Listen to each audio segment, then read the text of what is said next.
Well, ladies and gentlemen, this is the S&P 500. Today is June 24th, 2020.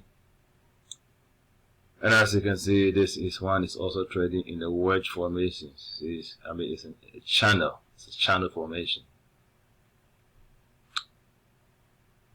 There's one here. There's engulfing here. We get one more engulfing, and then we are looking upstairs. But if this level is broken here, then we expect this market to go and test this level right here.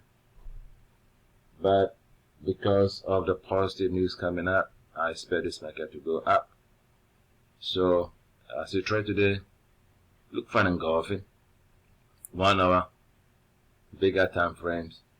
And once you see that sign, it's a sign to go up, to go long and buy this market. I hope this helps, and happy trading.